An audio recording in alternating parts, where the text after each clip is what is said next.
Kalau kepingin anak nurut, gunakan kata-kata positif.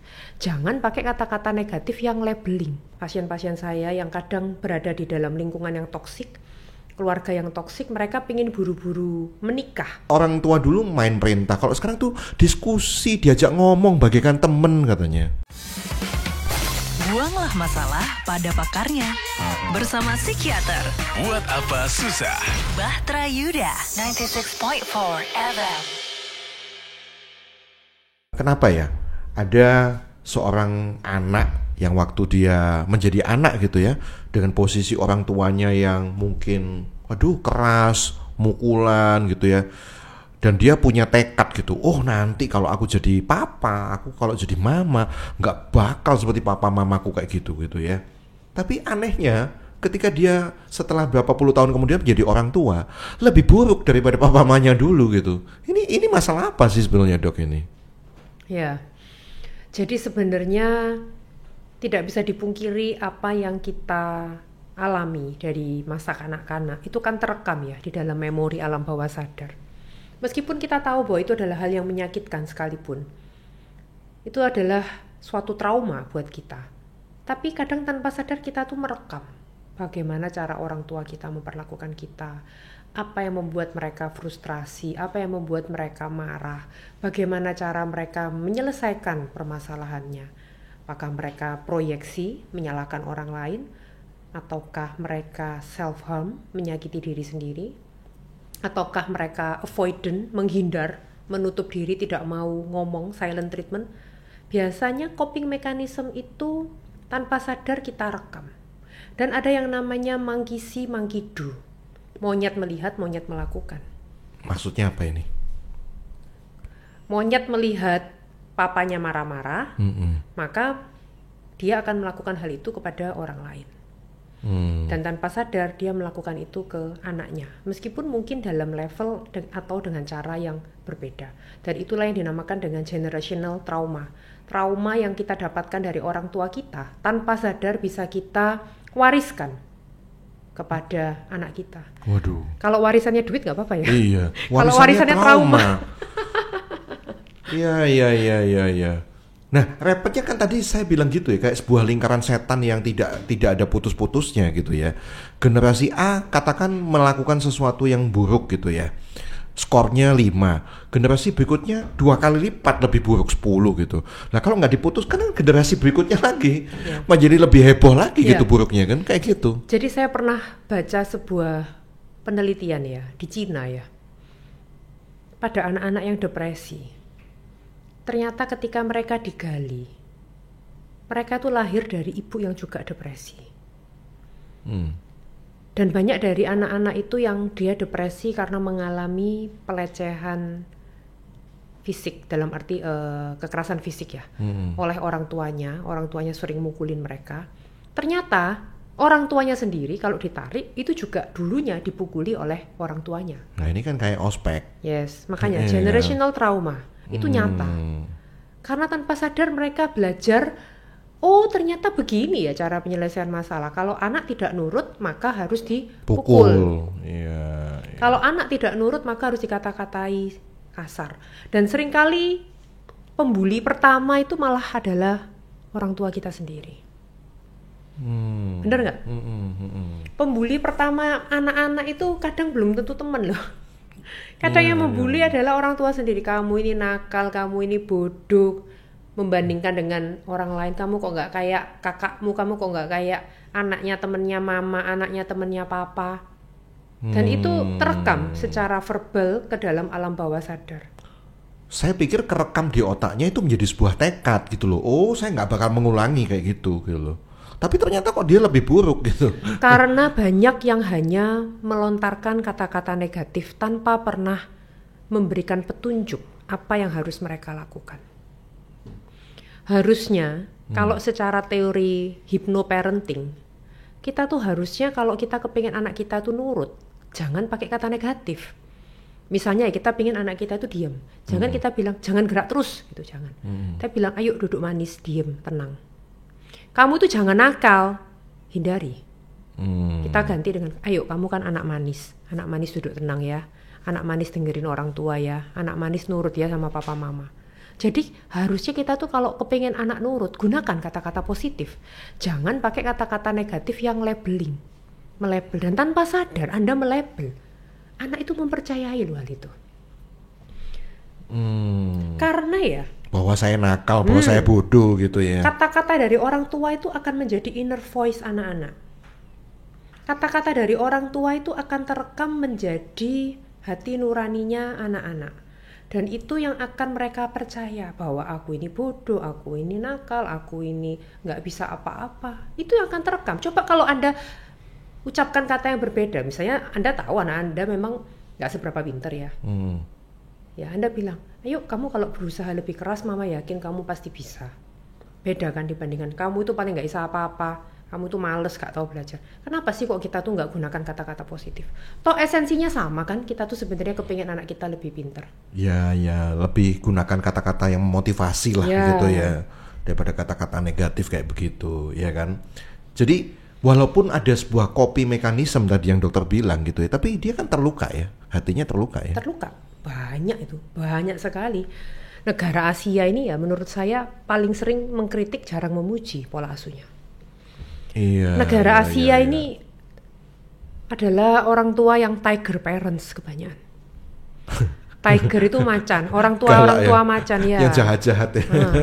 Mereka yang bukan tipe yang lemah lembut, bukan tipe yang kata-kata positif, gentle parenting itu enggak. Seringkali menjadinya tiger parent, yang mana mereka kasar, mengaum, marah, memerintah, melarang, karena sebenarnya atas dasar cinta sih.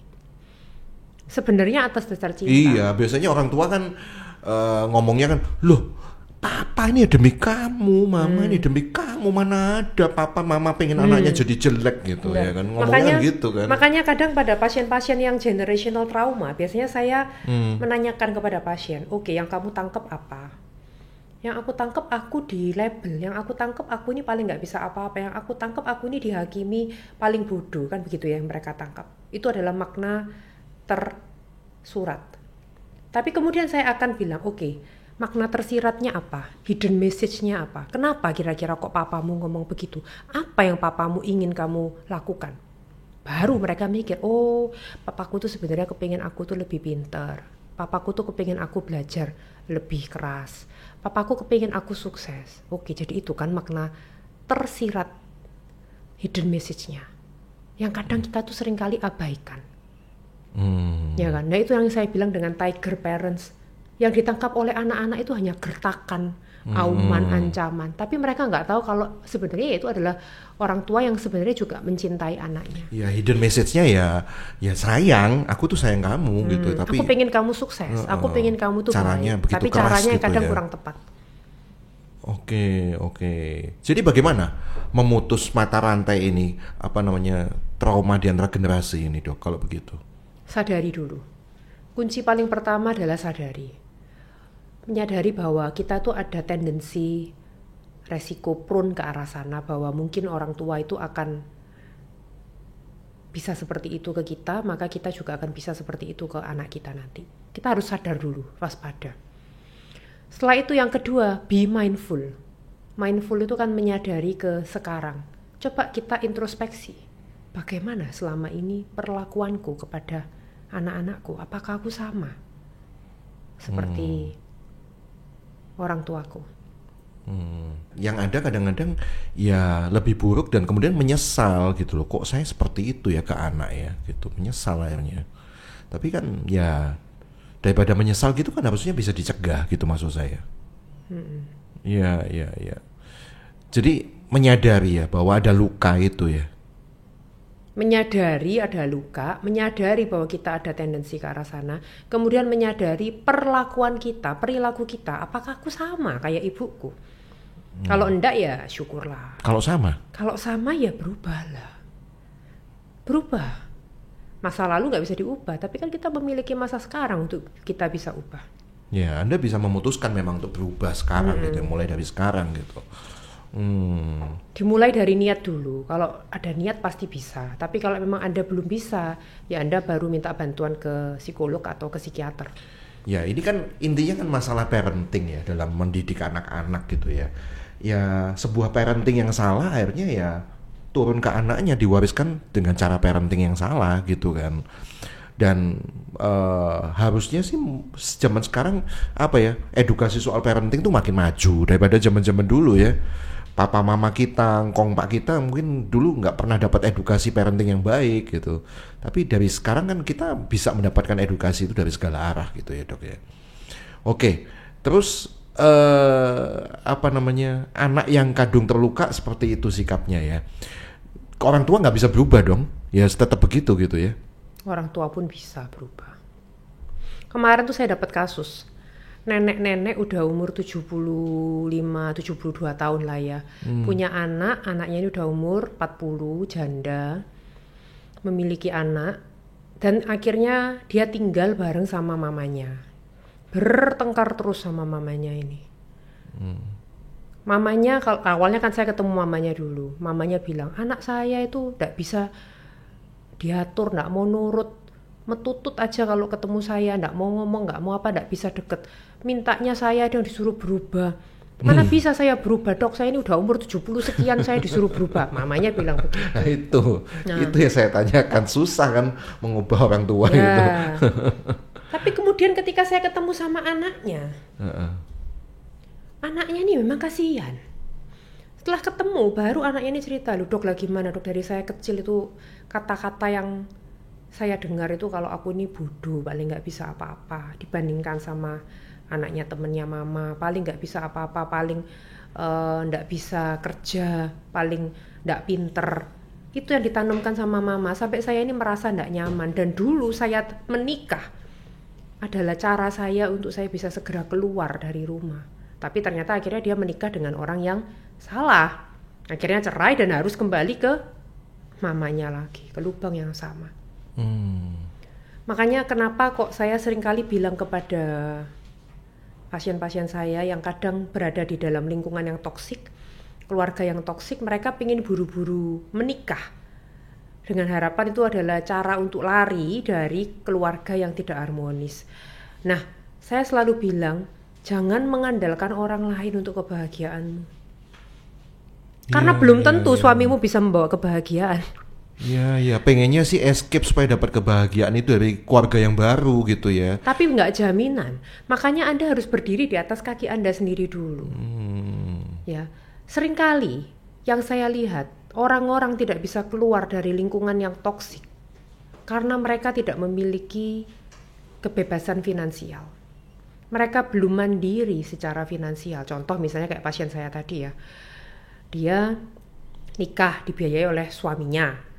Ketika dia akhirnya cerai, mau nggak mau dia harus kembali ke mamanya karena dia tidak bekerja.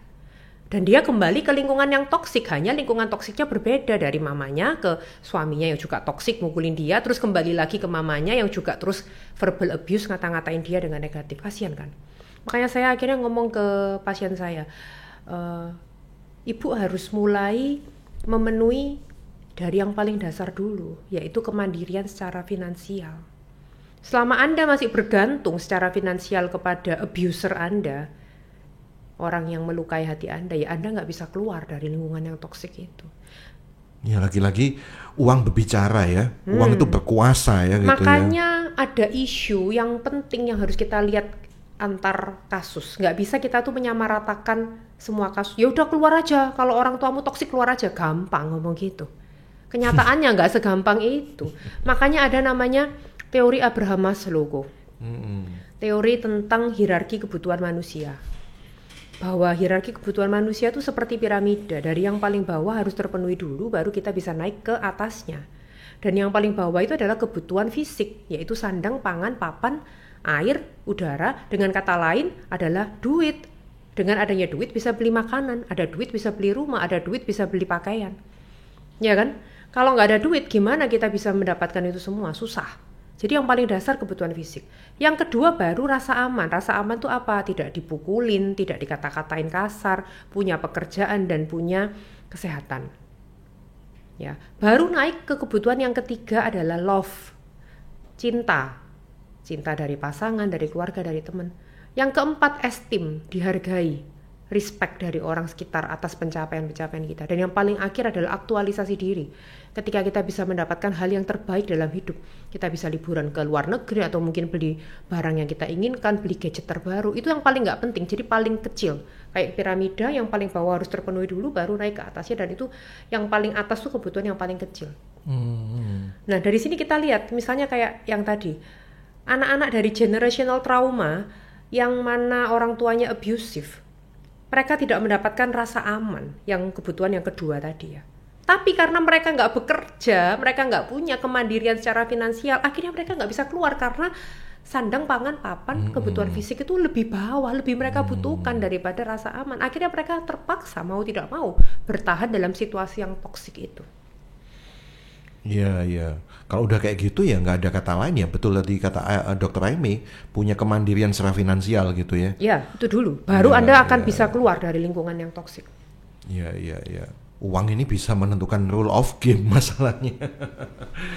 Iya, iya. Uangnya nggak harus banyak-banyak dalam arti Anda harus kaya, nggak. Paling nggak Anda cukup makan, cukup hidup, cukup, bukan berlebihan nggak. Iya. Kalau Anda merasa cukup, Anda bisa untuk berani ke mencari kebutuhan yang kedua, yaitu rasa aman, keluar dari lingkungan yang toksik.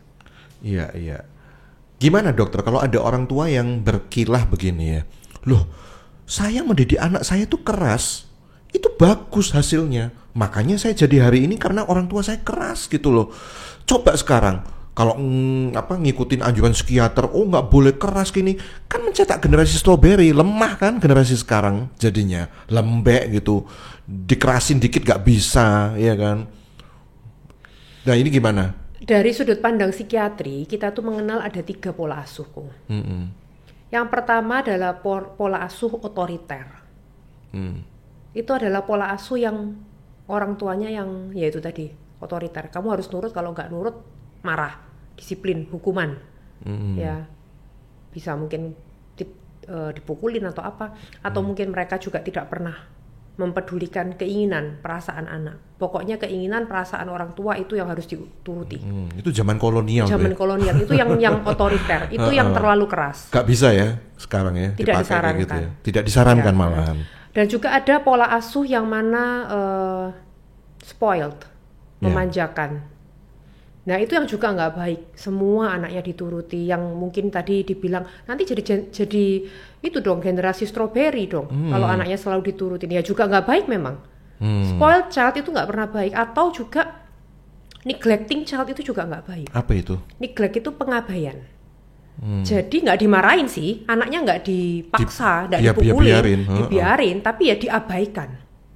Waduh, itu kan bisa. Jadi kayak nggak disakiti, gitu tapi ya. juga nggak disayang, jadi diabaikan. Ya itu disakiti juga, sih menurut saya. Ya, pengabaian itu juga nggak baik, karena anak juga sakit loh. Anak juga merasa tidak pernah disayang. Jadi yang paling penting itu adalah pola asuh autoritatif. Apa ini? Otoritatif itu yang kita bisa tanya kepada anak, yang kamu penginkan apa? Oke, selama itu masih positif, itu baik, kamu happy, ya papa mama akan mendukungmu. Jadi kita mendengarkan dulu pendapat anak, bukan selalu pendapat kita yang paling benar.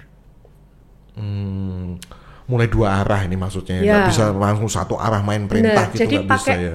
Sistem kita komunikasi yang asertif. Papa merasa begini, soalnya begini, papa maunya begini. Jadi jelaskan perasaan, kenapa, dan Anda maunya solusinya apa. Lalu Anda dengarkan anak Anda, kamu merasa apa nak? Oh aku merasa gini pak. Kenapa kok kamu merasa begitu? Soalnya begini pak. Terus kamu maunya apa? Aku berharapnya begini. Nah, kalau kita bisa ngomong begitu kan enak.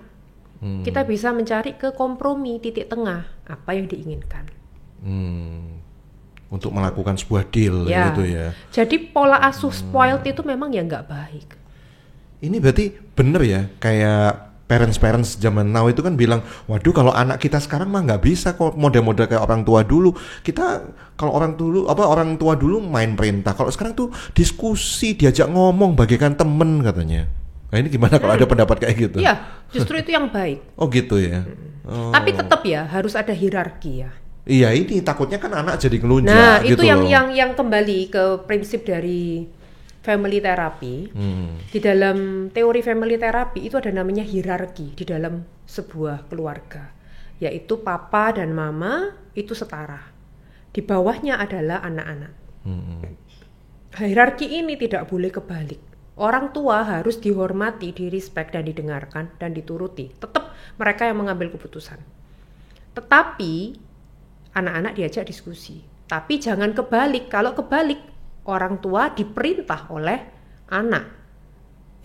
Itu yang kebalik, itu yang menjadi anak-anak jadi ngelama. Bahasa yang Prancisnya. ngelunjak. Ngelama bin ngelunjak kalau bahasa Arabnya. Iya. Jadi di satu sisi ada orang tua yang otoriter, ada anak yang otoriter juga. Ada. Iya. Oke, Dokter Aimee. Jadi mari kita sembuhkan segala trauma di masa lalu dari orang tua kita masing-masing ya. Ya, setiap kita kalau mau jujur lah Dok, kita pasti ada yang nggak puas-puasnya lah tentang orang tua kita ya di masa lalu ya. Pastilah. Iya kan? Namanya orang tua, mereka juga baru pertama kali belajar menjadi orang mereka tua. juga bukan orang tua yang sempurna gitu. Mereka memang tidak sempurna, pasti kan seperti kita pun juga tidak sempurna. Orang tua menerima anak-anak apa adanya, demikian pula anak-anak juga belajar untuk mencintai orang tua. Ya, tapi jangan kita itu terlena di dalam ya udah terima aku apa adanya menjadi alasan untuk kita tidak mau berubah juga salah ya. Tetap kita kalau tahu itu nggak tepat ya tetap kita harus mengusahakan untuk berubah ke arah yang lebih baik. Ini kalau ke Dokter Aimee nggak berlaku nih ngomong terimalah aku apa adanya ya. Ya berubahlah gitu ya maksudnya ya dokter. Oke. Terima kasih Dokter Aimee ya buat obrolannya. Buanglah masalah pada pakarnya. Bersama psikiater Buat apa susah? Bahtera Yuda 96.4 FM.